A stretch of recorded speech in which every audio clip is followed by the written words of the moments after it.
Welcome everyone to Games and Gaming Podcast special Star Wars Episode 7 The Force Awakens review.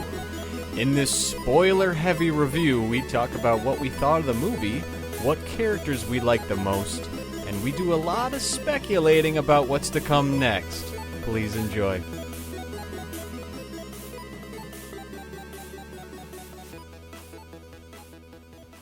Hello everyone, I'm Mark. And I'm Daniel. And welcome to our Star Wars Episode 7, The Force Awakens review, with lots of spoilers. Very riddled with heavy. Spoilers. Yes. So we just want to make a quick episode here of kind of our reaction to the film, what we thought of it, what we think is going to happen in the next episodes, some of the speculation behind that. So why don't we just kick it off real quick, and Daniel, go ahead and give us what were your immediate thoughts after walking out of the theater? Happiness. Happiness? Yeah, because it was a good movie. It was a good, fun Star Wars movie that seems to be genuinely appreciated by everyone else. So it's when I first walked out, I was just like, good. That was pretty much what I was looking for. I was pretty happy with the outcome of that movie. Definitely. Oh yeah. I gotta say, like, when I walked out of the theater, I was so ecstatic. I loved every moment of that film. I loved how they made the stormtroopers like real. They weren't just stupid cannon fodder that couldn't aim. And in the scene, like the trailer got me so hyped because they had that scene, or the very beginning scene in the movie when all the stormtroopers are in their little ship there, and they're all like bouncing around and the lights are flickering and they all look just badass just standing there. Like, that's what I wanted stormtroopers to be. Yeah. But in all the other movies, they're always just like, oh, these aren't the droids we're looking for, or whatever. They're always just stupid, mindless people that can't shoot. But in this movie, they made the stormtroopers badass. I mean, look at the stormtrooper with the that force weapon thing. The shock trooper. The shock trooper. Yeah. The fight with Finn. Like, he's like the most famous part of that movie now. If you go on the internet, everyone's just like, "Oh yeah, that guy's amazing." That was an awesome scene, and practically he won that fight. I mean, Finn had to be rescued, so. Yeah, he was winning that. That was insane. But yeah, definitely, I know what you mean about the stormtroopers being more humanized, I guess you could say, than before. That was pretty cool. Like, one of the, I guess, a funny part in the movie is when Kylo Ren has one of his temper tantrums after he finds out that Rey escaped. He's stirring up the interrogation room, and those two stormtroopers are walking towards the room, and they just like look at each other. And they just turned back and walked the other way. Like, we're not dealing with this guy. I have to say that I absolutely loved Kylo Ren's temper tantrums. Because every time Darth Vader would ever get mad, he just like choke somebody out and murder one of his people. And you're always like, come on, there's no way that would happen in this militaristic, lifestyle that these people are living in. They're not just going to start randomly killing off your soldiers. You can't do that. Back then. It's a different time. It was a different time. And a long, long time ago, it was a different. And Darth Vader he's already like what? I can never tell. I guess it was in his 50s by then. So he was more in control of his rage than Kylo Ren. He seems just like a little teenager type. Just getting angry, and he can't control his rage, so he just goes crazy. Exactly. I mean, they portrayed that so well with just that. He's trying to be dark. He's trying to go in the dark side, and he just has all that rage, all that pent up aggression, and he's just like whips out his lightsaber, starts smashing. Oh, it was such a good scene. And then the like when the guy's giving him the report saying, they got away or whatever, and he just gets pissed off and he's smashing. And the guy goes, and there was also a girl with her, and he turns and he force grabs him, and he starts, and that was really cool. It builds up that, wait a second, how does he know? How does he know Rey? Does he know Rey? And it starts speculating. Your mind starts going crazy, trying to think, oh, how does he know this character? Or is he just upset that it's a girl? I don't know. Right? Yeah, exactly. And it shows how he gets into it. Like he can still has that power. Like, yeah, he's losing control, but then all of a sudden he focuses on that guy. You can tell, okay, he does have some skill there, Some control and some skill, exactly. Yeah. And speaking of skill, in the opening scene with Kylo Ren there, when he comes down and he force freezes the laser. Oh my god! Yeah, that was awesome. Oh, that was so cool. Like, because they showed that scene in the trailer. In the trailer, it's that half a second of him just turning around real quick and force something. He's doing force something in the trailer, but in the movie, you get to see what he's actually doing, and it was such a good payoff. Like, he just whips around and he freezes the laser, and it stays in position, even when he's having a conversation, doing all this other stuff, until he starts walking away after clearly turning and looking at Finn going, what's that guy doing over there? And then he turns around, he starts walking away, and that's when the laser gets released and it shoots. And of course, it scares Finn. That scene was fantastic. I just loved showing his power like that. Like, this guy is a badass in the Force. Right. That was awesome. He was a good character for sure. I think. So your thoughts on Kylo Ren? Is he's a good kind of stand-in for Darth Vader? You think? Yeah, I think he's doing a good job in that, especially because he's the younger version. Because if you think about it, in between episodes 3 and 4, you don't really get to see Anakin be the young Vader. You get to see him already older, and more in control, like I was saying. But with him, you pretty much see in the beginning the start of the Darth aspect of Kylo Ren. So that's a pretty he's cool still struggling way. with he wants to be dark, but he still has that little bit of light still in him. He makes references to that, like, I want to go dark side, but I'm still conflicted. Yeah, he's going through those awkward teen years of the dark side. Yeah, exactly. Yeah, we get to see that. That's pretty funny. And when he was talking to Darth Vader's mask. Or maybe skull, but most likely just a mask. Yeah, it's just a mask there, yeah. He was just like, just help me. I want to be as dark as you. I can't remember exactly what he said, but he was more like, just help me be as evil as you. I want to be as evil as you type thing. And he had the mask there. I was like, oh, man. And my daughter, she was with me in there, and she was like, Darth Vader. She saw the mask, and she was like, oh, my God. I know who that is. And it really threw me for a loop when he said grandfather. Yeah, right. He said, grandfather, show me again. I think I'm getting the quote right, but he's like, grandfather, show me again the powers of the dark side. And when he said grandfather, I'm like, wait a second, he's Han Solo's son. So yeah, right. How is he? It took me that a little bit to figure out. Oh, it's Han Solo and Princess Leia, or General Leia now. Right. It's their son. So that's obviously his grandfather is Darth Vader. So yeah, right, exactly. So many family trees, and this guy's that son's brother's cousin's nephew's uncle. So that kind of threw me for a loop a little bit. I had to go and like watch a couple of reviews and watch a couple of what other people were saying about the movie to really get like the family tree kind of in my head going, oh, okay, he's their son and they're this and that. So it's a little difficult just going to the movie because I hadn't watched the other films for probably a few years now. I kind of like catch parts of the first trilogy because people will be watching and I kind of like poke my head in. Oh, I know this movie. This is cool. But I hadn't sat down and watched all. I should only say 3, but there are 6 movies. Yeah, like I said before, me and my daughter got ready by watching the episodes 4, 5, and 6 again before watching the new movie. So it did help doing that. Yeah, still confusing the whole the family tree thing. It's pretty cool. And speaking of that, the whole thing of who Rey is, like. that was just like, Yeah. who left her on that planet? It's like, how old is she? So she seems to be the same age as Kylo Ren. Mm-hmm.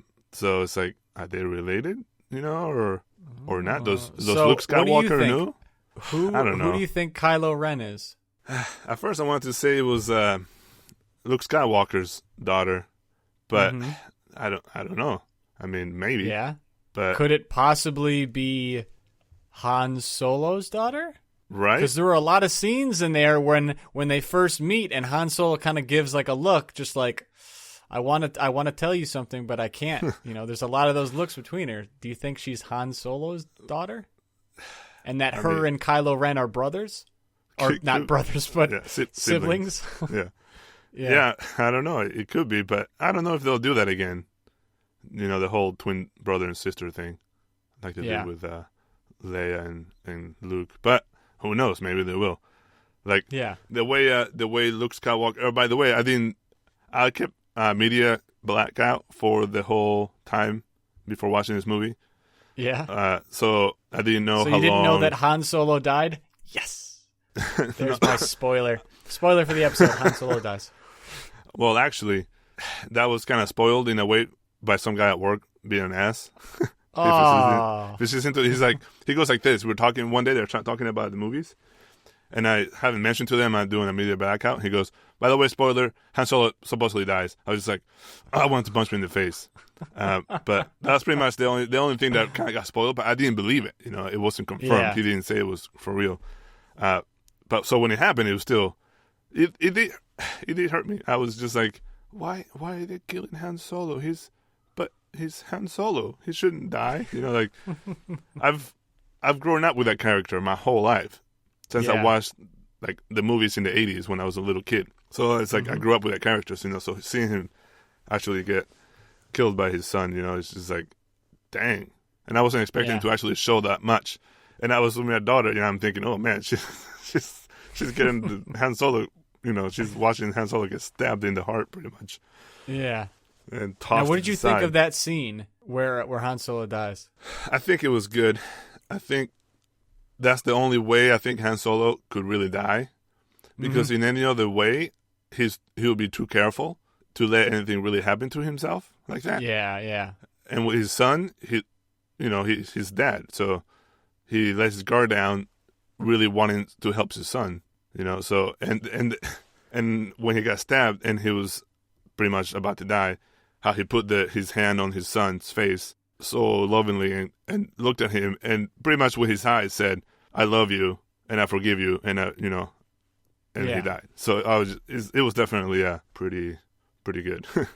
Yeah, it was a very, very powerful emotional scene, though it had been spoiled the day before the movie released for me. I mean, I happened to open the internet and immediately just pasted all over the internet. It was Han Solo dies, Han Solo dies.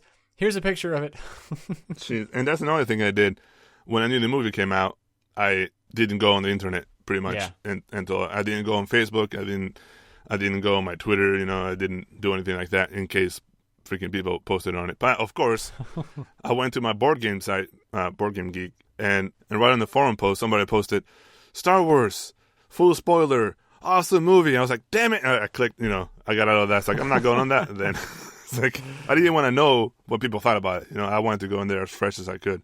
I didn't want to have any preconditioning, any kind of thing to tell me if it's good or not. Yeah. But yeah, that scene was pretty intense. Yeah, it was. Now, did you notice, like, a lot, obviously, I felt it was a little heavy-handed with the way that the sun goes out and then Kylo, gets all pissy and actually goes full-on dark side. But some things that other people pointed out, and I didn't even realize, when I was watching it, was that the lighting during that scene.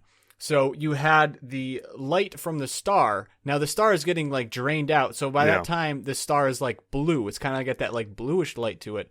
And then all like the lighting from the station there, it's red. So you have that red and that blue light clashing on both Han Solo and Kylo Ren's faces. So actually on their faces, you can actually see the blue light and the red light on their faces. And that's just, it's genius. It really is. Yeah. And then, of course, when the sun goes out, then that's it. And it's both like a literal and kind of that, figurative kind of, the light side's darkened out now and the dark side takes over. When I first saw it, I was like, oh, that was a little heavy-handed where, he's giving up. He's like, oh, help me, Dad, as he's talking to Han Solo. Yeah. And he's handing over his lightsaber, and then the light goes out, and you just see it on his face. It just drains away, and he's like, no, I have to do this. I have to commit to this. Yeah. And so during the first viewing, it felt very heavy-handed. But, listening to some other people talk about it, it wasn't that heavy-handed because of just the contrasting lights there that they were doing ahead of time that I didn't really notice. Like I noticed that, I feel like I would have had a better understanding of that scene. So I was glad to hear that, and it really helped like just solidify how awesome this movie is with just all these little details that they put in like that. The cinematography is fantastic in this movie. It really adds a whole lot to it. It's the Star Wars movie that the prequels should have been, Exactly, yeah. The prequels should have been handled like this. Yeah. But of course they weren't. They were handled by George Lucas, and he ruined everything because he ruins everything that he owns. So, everyone is so upset when Disney bought the rights and everyone was going crazy, but I always felt like it was going to be handled a whole lot better because I don't know if George Lucas is just getting old or whatnot, but he has not been putting out anything, like he did way back in the day. Right. Back in the day, he was revolutionary. He was an amazing director, but I think he's kind of lost his edge at this point. With the stuff that he's been putting out. Like, and I know that the re-releases were a huge money grab. It's kind of obvious, but to put in just CGI stupidness, I don't know. I actually watching the third episode 6. I fast forward. I couldn't do it. I fast forward through when they're in Jabba the Hutt. The cantina scene when they got that like singing guy in there. Yeah, when they're in Jabba the Hutt's place and he has the people singing. I couldn't do it this time. I had to fast forward it. I was just like, no, I can't. That's just no. Man. Why? It's like that's not needed. Yeah. But so what do you think of BB-8? Pretty much the new generation, the next generations of droids that are gonna be using? BB-8, right? Yeah. Yeah, BB-8 was fantastic. I loved that droid. I loved the thumbs up. I mean, come on, how can you not? It was great. Yeah, it was. They made the droids not stupid. I mean, just like I never liked the droids in any of the earlier Star Wars movies. I'm sorry, I don't really like C-3PO. I don't like R2-D2. I don't really like R2-D2. You're crazy. I know. You're crazy. I'm a terrible person, but I didn't find them. C-3PO was always just that annoying character kind of thing, and it was okay. Every time he'd start talking, he'd just be like, okay, I get it. Yeah, oh, you can speak this many languages. Oh, cool. Oh, that might be what they were going for, but it didn't do it for me at all. And then R2-D2, he was just seemed like such an ex machina kind of character. He was just like, they were stuck in a trash compactor, and it's just like, oh, by the way, R2-D2's over here, and he sticks his little stick in this hole, and he jangles it a little bit. Good, everything's fixed now. I can't believe what I'm hearing. This is just, I love those characters. Always just seems like he just seems like the ex machina of the series. So I didn't like him for that reason. But BB-8 was awesome. BB-8 had emotion. BB-8 rolling around it was so good. Just like everything about that character was really cool. Okay, I do have to say the one scene I don't like with BB-8, and of course it has R2-D2 in it, is when, of course, R2-D2 activates in good old Ex Machina fashion. He activates, and it's like, oh, we have no way to find out where this star map is leading us. Cool. R2-D2 just turned on right now. Sweet. Oh, and he has all the archived stuff. I would say Luke probably put it there. and made him be off until it was the right time with his force powers. No, I understand. I get why it happened, but it's just like, oh, here comes R2-D2. Yup, he's got all the maps. And then BB-8 they have to put the thing in BB-8 so he can go over and put the map inside of the other map like everyone knew was going to happen. It's like that wasn't a big reveal. They showed that the map was this shape, and then there's just so happens to be that shape missing out of R2-D2's maps. It's like, okay, obviously that happens, and the movie had to take 15, 20 seconds of BB-8 getting the thing put in, and then he displays the screen, and then they slowly match up while the characters go, oh! It's like, I knew that was going to happen 30 minutes ago, so why'd you have to show it to me? You got to think of who's watching, too. I mean, you have little kids that won't be able to understand what's going on, what's happening, and to actually see it on the screen happening. So they got to do that for little kids shouldn't be watching this movie because Han Solo dies in it. So there. Yeah, right. What I'm trying to say is you're a terrible father for bringing your daughter to this movie. Yeah, after the movie, we usually ask what's your favorite part in the movie, and all the time she says, I don't know, but then she goes, but I can tell you what's my least favorite part. I was like, let me guess. Han Solo dying. She's like, yeah. Did you say that as you were walking past the line of people that were going to see the next showing of it? No, can you believe the scene where Han Solo dies? Oh, are you kidding me? No, yeah. It was in the car. It was safe. Oh, okay. Yeah, I'm not going to be that guy.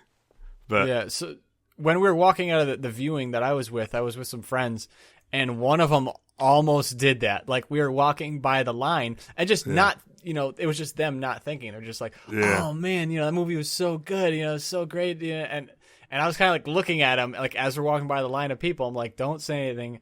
And luckily we made it past the line of people before we started talking about it. I'm like, oh, thank God. Because I did not want to have to fight off an angry mob of people. Yeah, right. Oh, jeez. And what do you think of Poe, the best pilot in the galaxy character? Poe, the best fighter? I had to say, originally, I wasn't, like, too keen with him. It was just like, oh, this guy. I don't know what set me off about him initially. Mm-hmm. Like, it seemed like he was too good kind of thing. It was just like, oh, he's the best fighter pilot ever. It just seemed like lazy writing to me, I think, is what my original thoughts were of it. But thinking back on it, and I actually, like, by the end of the movie, I really did like his character, and I think it fit very well. But I'd say in the first, like, half of the movie, I think it was when I first saw him come back. Mm-hmm. Like, when the Resistance, it's Resistance, right? I'm not crazy. Yeah, I think, yeah. Resistance. Yeah, when the Resistance are coming in and attacking at Maz's temple, or what is it, cantina? Yeah, whatever. Yeah. Her little cantina place there, or bar. Yeah. When the Resistance is coming in there, and that scene, I'm not gonna lie, I teared up a little bit at that scene. Nice. It is so epic. I mean, that is the movie-going experience that I long for. It's just those moments when you're like, oh, I know what's going to happen. Oh, I know. Oh, it's happening. Oh, yes! Like, it was so impactful when they're all fighting, and of course they're all getting their asses kicked, and Finn loses the lightsaber or whatever. He loses to the best stormtrooper ever, the shock trooper there, and he's scrambling away, and Han Solo, and I think Han Solo and Chewie and Chewbacca, they were caught. Kylo was running through the woods, So I'm not Kylo, sorry, Rey. So many names. Rey was running through the woods at that point, so it was Han Solo and Chewie, who had both been captured by that point, and they're like getting led away, and you're just like, oh man, it's like, and I'm trying to think ahead in the plot, like, okay, so they're gonna get captured now, and then what, they got to try and break out at some right. Like, I'm trying to think of how they're gonna do this, the plot, and then the stormtroopers start like going, oh crap, yeah, right. And you're like, And then, because my mind was already going, okay, how are they going to get out of this situation now? And then I started thinking, I'm like, wait a second. Oh, that's right. In the bar, and the guy goes off and he gets the resistance, and then the girl goes off and gets the Empire, or not the Empire, the First Order. And I completely forgot that they contacted the resistance. The resistance knew that the map was there. So on that scene, I think it was. I think it may have been because I completely forgot about it. Like, some other moviegoers would have been like, "Oh, okay, here comes this," but I wasn't. Yeah, I wasn't expecting. Yeah, I was thinking the same thing. I was like, "What? How are they going to get out?" What? I was going to the next plot as well, and then they showed up. That was pretty awesome, for sure. Yeah, and they're flying in low on the water, and it's so cool. And then that's when you see that that Poe is still alive. And I think just that initial shock of seeing Poe just flying like nothing ever happened, I was just like, oh, come on. He's going to be one of those characters that just shows back up and, oh, hey, I didn't die. And I think that's what threw me off.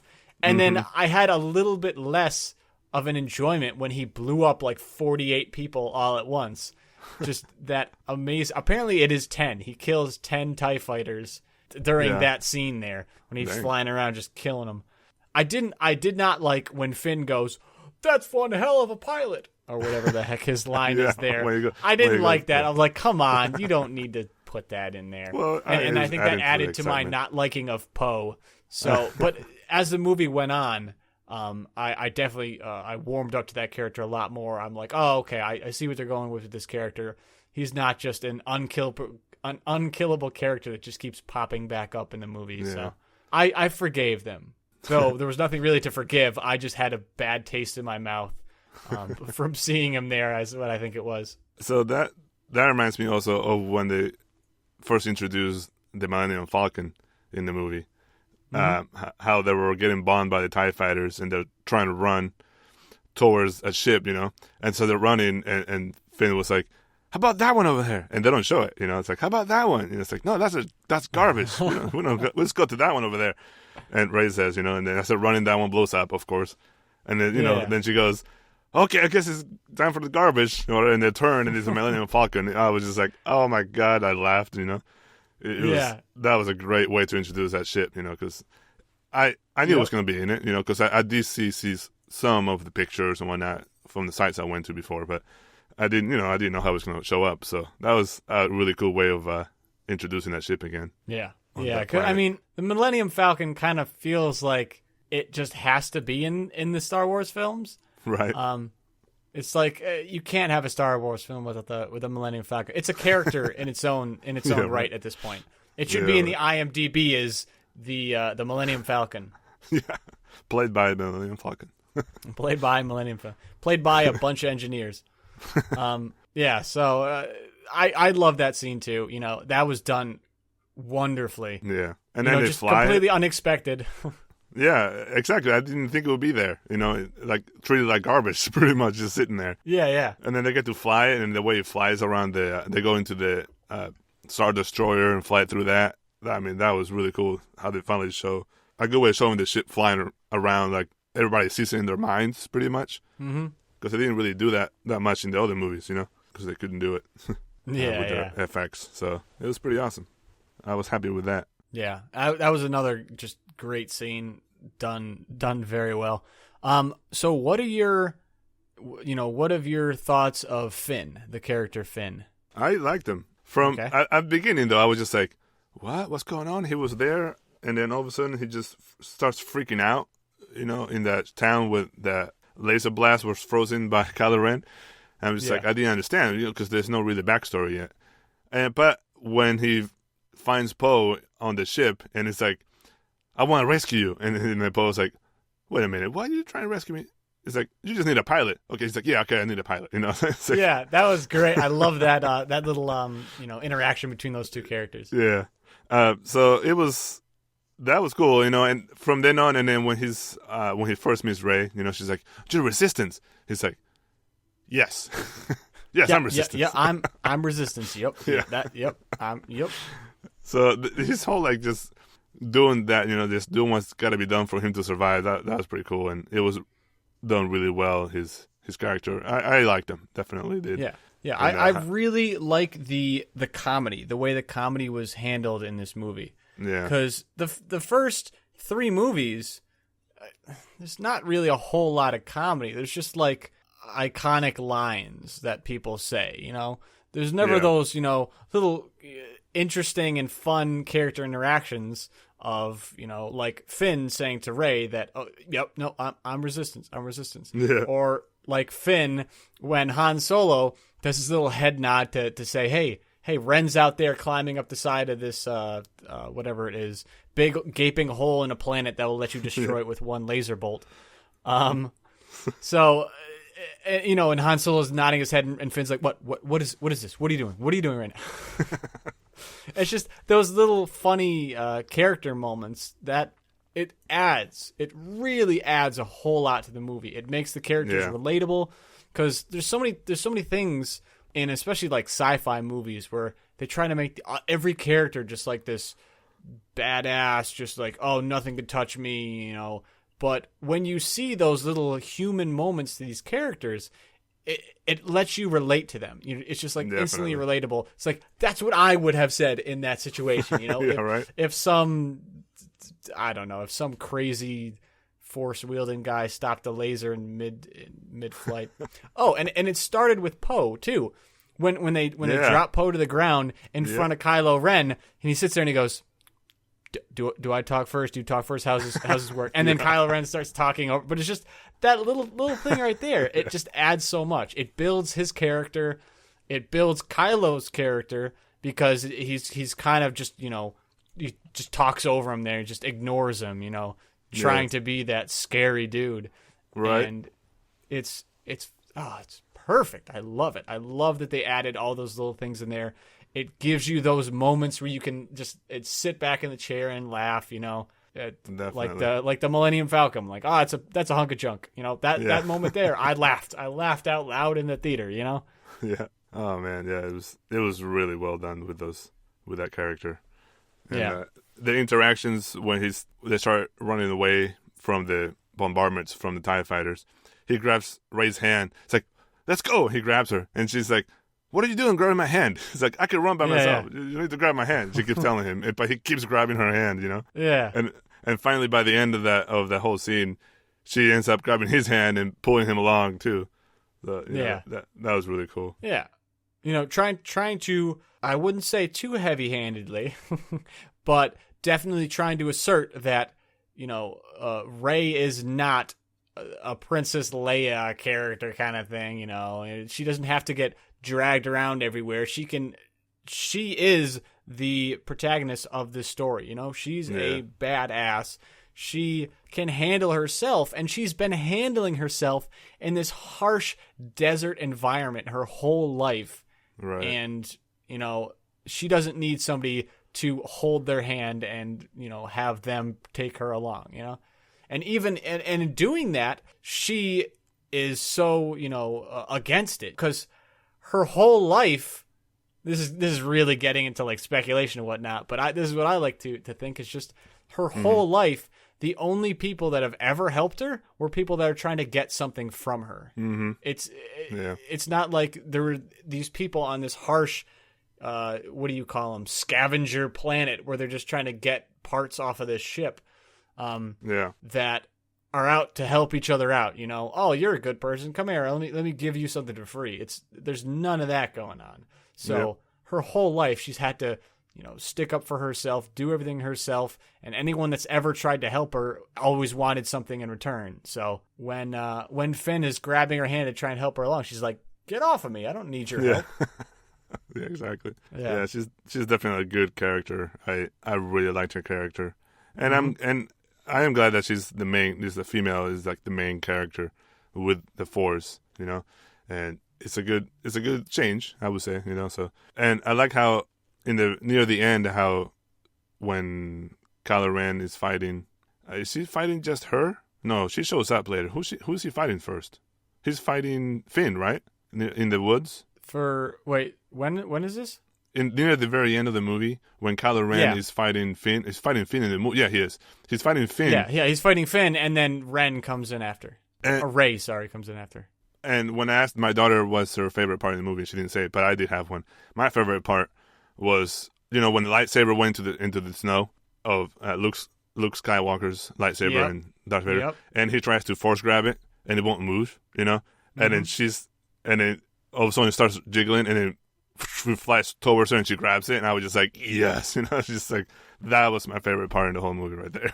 Now, here's the biggest thing about why people think that Rey is Luke Skywalker's daughter is because if you listen, and this is something I definitely picked up on during my first viewing of it, if you listen, when she force grabs and catches the lightsaber, it plays Luke Skywalker's theme song there. Oh my god! It plays that dan dan dan dan dan. Yeah, that my god! Just very quietly, it plays that theme when she grabs the lightsaber and holds it for that first time.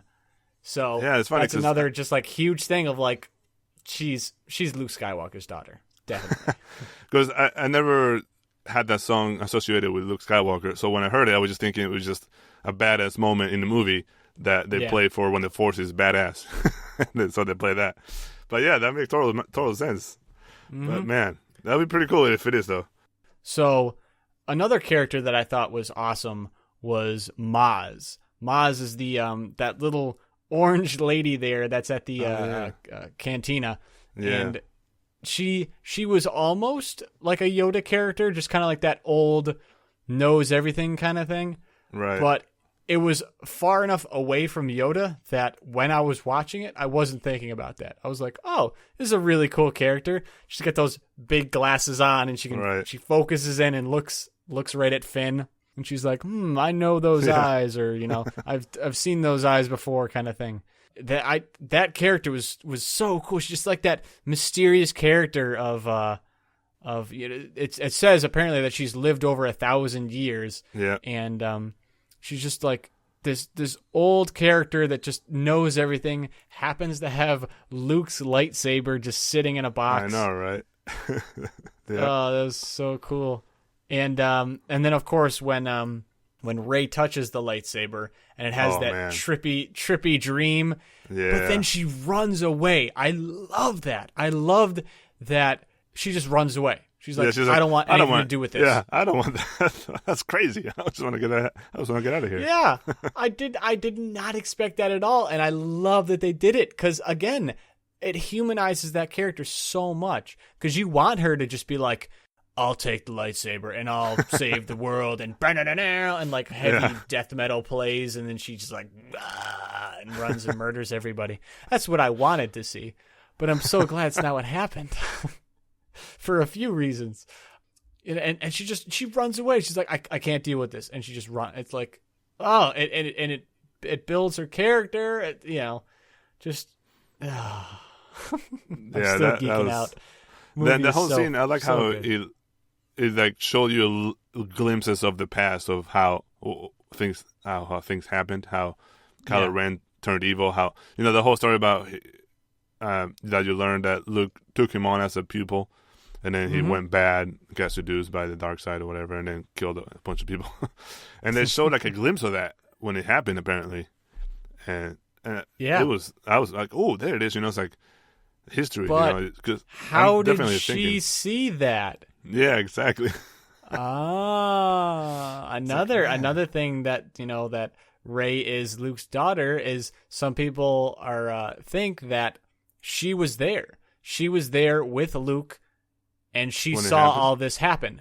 And when Kylo Ren killed all the other pupils, because he had that connection with Rey, he couldn't bring himself to kill Rey. And so he couldn't kill Rey. This is like in the training, when Luke was still training everyone, and Kylo Ren turns evil and he kills all the other pupils.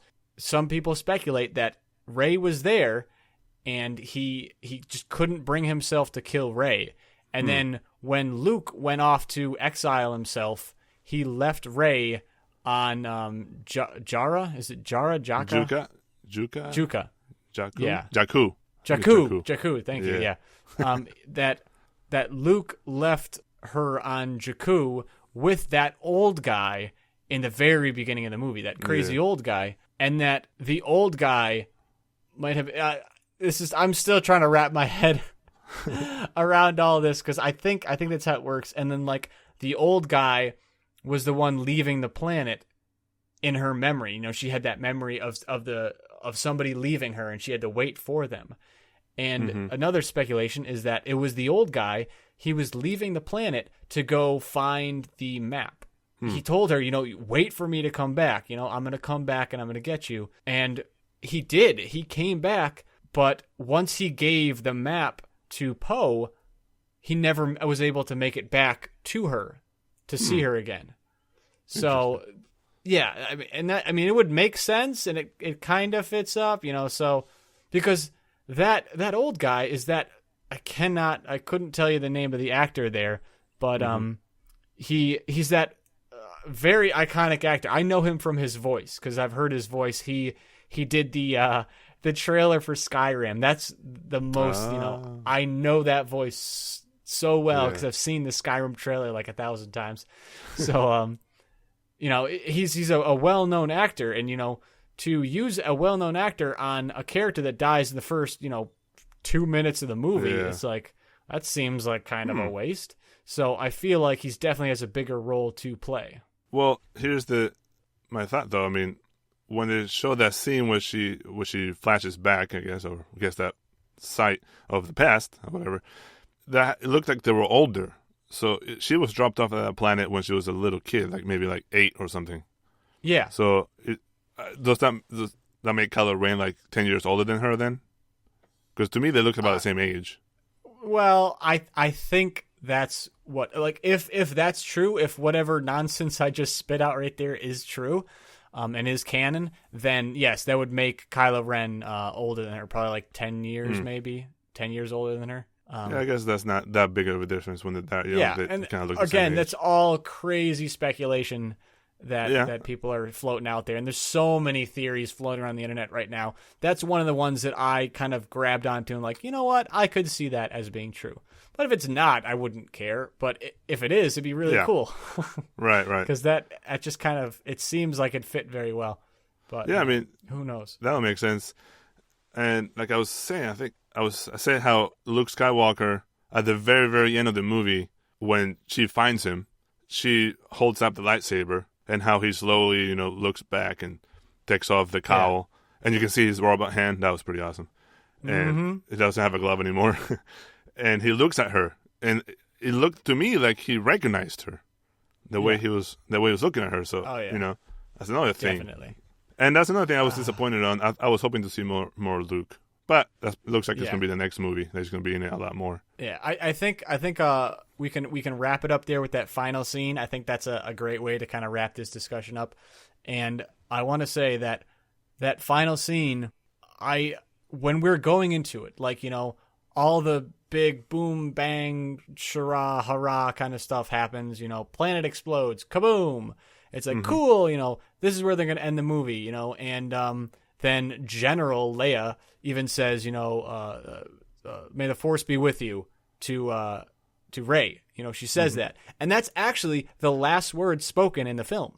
But the film still goes on for like another 2 or 3 minutes. Yeah, it is the last words. Because she doesn't say anything. So those are the last words spoken in the film. Because there's no dialogue from then on. Yeah. And it's funny. It's funny to think that. It's like, those are the last words spoken, but there's still another 5 minutes of screen time. And I'm not upset with that at all. Oh, yeah. There's so much that's said in that final scene without a single line being spoken. As she's walking up the hill there, and, she sees, like, some of the stuff that, is kind of, like, left out there or whatever. I think Luke left some of his underwear hanging or something. She's walking. That's not true, by the way. That was a joke. Yeah, I don't think so. You're supposed to laugh at that, but okay, fine. I was just like, I couldn't remember. I was like, did he leave underwear there? I can't remember that. I know he left some stuff there, but whatever. Yeah, there's just some stuff there, and she's walking up, so then it's like, where she's going. Luke's there, and she walks up, and he slowly turns around, and you just see all these emotions go through his face. And Mark Hamill is just such an amazing actor. He's an incredible voice actor, and he's an amazing actor. And just all the emotions that go through him there, it's just, it's so intense to watch. And then the credits roll, They added like an extra 5 minutes of screen time after the last line of dialogue was spoken. I think part of it was his emotions was, I think to me, recognition, and also like knowing that, okay, things just happened. They finally found me. Okay, I got to deal with what happened with Kylo Ren. So it's like you said, it's all these emotions going. It's like, I recognize her, possibly. Oh, crap, my daughter. I haven't seen her in many my daughter, years. What she's doing here? Yeah. Like, hide the porn bags. It's like, oh, and then, oh, crap, that means, it's time for me to do something now, finally, to step up, to deal with what happened. So, yeah, it was awesome scene without any words being said. So, right? It was awesome. Well, I got one quick thing. I don't know if it's going to be quick, but okay. I just read today. We'll do quick final thoughts. Well, I just read today that people were people were saying that episode 7 was pretty much episode 4, like redone. Yeah. It's episode 4 too. I didn't realize that until I thought about it. It's like, oh yeah, it kind of is. But I don't care. Right? It was awesome. Okay, it was still an incredible movie. So that's your final thought. That's all you get. No. I get to go. Okay. Final thoughts is definitely a great Star Wars movie. Pretty much the movie I was looking for when episodes 1, 2, and 3 came out. I don't hate. I go on the record saying I don't hate those movies, but then they're definitely not as good as I wanted them to be when it came out. Mm-hmm. This one does it. This one has everything that I would want in a Star Wars movie. It has the awesome TIE fighters, the X-wing, the firefights, the dogfights, I guess you should say. The dogfights between those. Sorry, this is your final thought. Take your time. The chase scenes with the Millennium Falcon flying like I always knew it could, like everybody always says. It had the comedy, the jokes in there. Oh, and it had, I have a really bad feeling about this, that Han Solo said. That was awesome. That's in every movie. And it had great characters. 2 new, 3 I guess, but 2 main characters of Rey and Finn. And it had the Force. Oh, and the huge guy. I guess he was projecting himself as a huge guy, like the Emperor Palpatine of Snoke. Yeah. Yeah. At first, I really thought he was a giant, and then right? and then the hologram flickers and it goes away. It's like, oh crap, okay, it was a hologram. But why is he projecting himself as a giant? That's interesting, And so that makes me want to read about him. Like, I want stories to come out, I want books, and I'll actually go check him out and to learn about all these characters. So definitely very happy with this movie, and I'm looking forward to the rest of the Star Wars movies are going to be releasing in the future. Mm-hmm. So, yep. You should go see it. All right. You should have it. Well, here's my final thoughts. First off, that's Darth Plagueis. Look it up. The big guy there is Darth Plagueis. Oh. From the 3rd movie, but Anyway. Okay. Final thoughts. Yeah. The movie is fantastic. I loved everything about it. I clearly saw the parallels to Episode 4. They blow up another Death Star, except it's not a star this time. Yeah. It's a whole planet. Yeah. Yeah. So there's so many parallels to 4, but I don't care. Yeah. The filmmakers, J.J. Abrams, he took it very safe, and he pretty much copy and pasted what happened in 4, because clearly that's a story that everyone enjoys, everyone loves. Yeah. Kind of those plot points, it just makes for a good film. It's pretty much how you make an amazing film is you have this, and this to happen. And he kind of just copy and pasted that. But I don't care, because it's still a fantastic movie. I love all the main characters. I love that the protagonist of the film is a female, and she's a badass female. Yeah. there's so many good things about this movie. I love the lightsaber fight at the end. That was so well done. I love that they showed the fact that Kylo Ren was injured. He came into that fight injured because there's no way they'd be able to stand up to him with his full power. Right, yeah. And, they kept pointing that out like he's hitting his side. Like, I got laser blasted in the side here. Yeah. Yeah. So, because if that hadn't happened, if they fought him and were able to, beat him down, even though neither of them are trained at all, it would have taken so much away from that. But they really wanted to show that he is injured and he is not fighting at his best. Right, his handicap for sure, and he just killed his dad, so maybe it's a little traumatized. Mentally. And the part where the whole world splits, right when Ray is